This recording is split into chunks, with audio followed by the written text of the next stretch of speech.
Welcome to The Explainer. We all know that words have power, but how do they actually become powerful enough to break chains, to bend the arc of history, and reshape an entire nation? You know these words. Yeah, we've all heard them in documentaries and in history class, but have you ever really stopped to think about how they work? To see them not just as history, but as these carefully engineered tools designed to do a specific job? So that's the big question, right? Today, we're going to peek behind the curtain of the civil rights movement by looking at the words themselves. We're going to try to understand the mechanics of the language, and maybe even the architecture of hope. First things first, to really get the power of these words, we have to understand the world they were spoken into. You see, the language of the civil rights movement didn't just appear in a vacuum. It was forged in the fire of one single, incredibly intense year. So think about 1963. It was this wild mix of incredible highs and just devastating lows. You had the massive hope of the March on Washington, but that was surrounded by arrests, violent crackdowns, and the absolute horror of a church bombing. In an environment like that, every single word, every action carried this immense, almost explosive weight. So what this tells us is that the leaders of the movement, they weren't just fighting a few bad laws. They were up against a whole system of oppression, something deeply ingrained in society. They knew they had to choose their words with surgical precision because the goal wasn't just to protest. It was to diagnose a national sickness and then begin to heal it. Okay, so let's head over to the March on Washington and see how this all comes together. We're going to take apart one of the most famous speeches ever made and look at it not just as beautiful poetry, but as a masterpiece of persuasive engineering. Now listen to that. That isn't just a sad statement. It's a specific rhetorical tool. It's a metaphor, and it's designed to paint an instant, powerful picture in your mind. You can practically see that lonely island, can't you? You can feel the isolation, being surrounded by an ocean of wealth that is totally out of reach. That's what a perfectly crafted metaphor can do. And that metaphor, that's just one tool in a whole toolkit he's using. The incredible emotional power of that speech can be broken down into these specific techniques. You have charged language, like a lonely island of poverty, that really paints a vivid picture.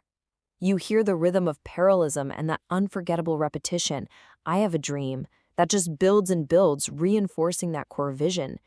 And then, these brilliant analogies, like comparing civil rights to a bad check. I mean, it makes a complex idea, like a broken promise, instantly, painfully clear to everyone. But here's what's so genius. King could completely shift his style depending on who he was talking to.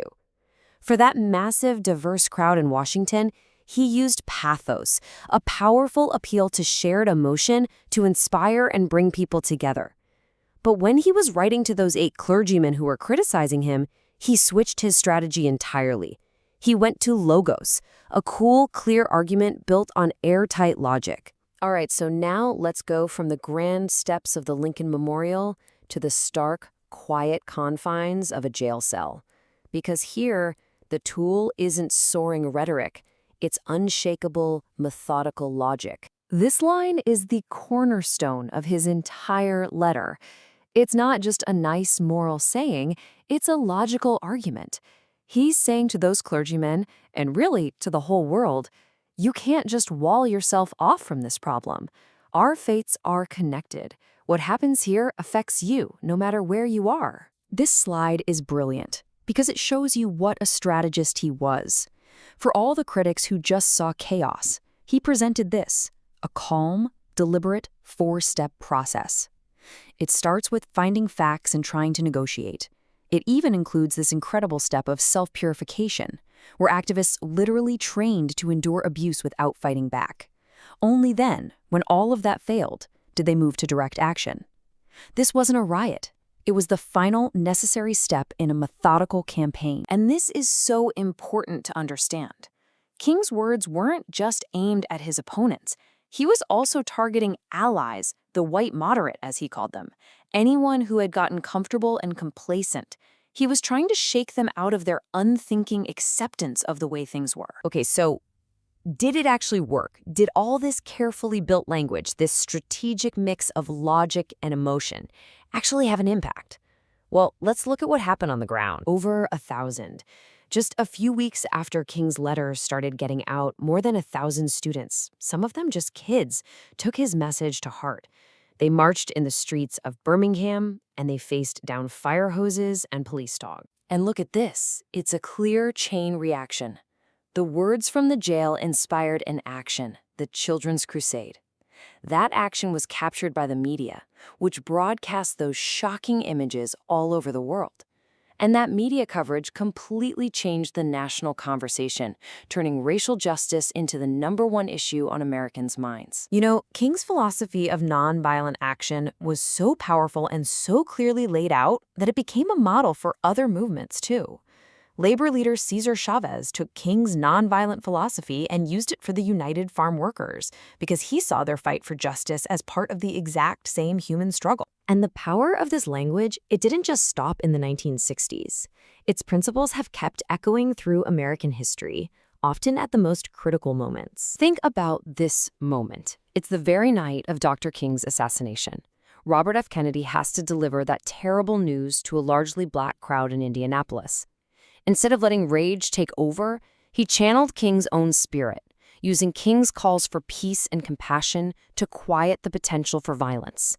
It was King's philosophy, spoken by someone else, that calmed a nation right on the brink. And this brings us to our final, essential question. We've seen how these carefully chosen words, when they're combined with courageous action, created monumental change. So why then? What made that combination so powerful?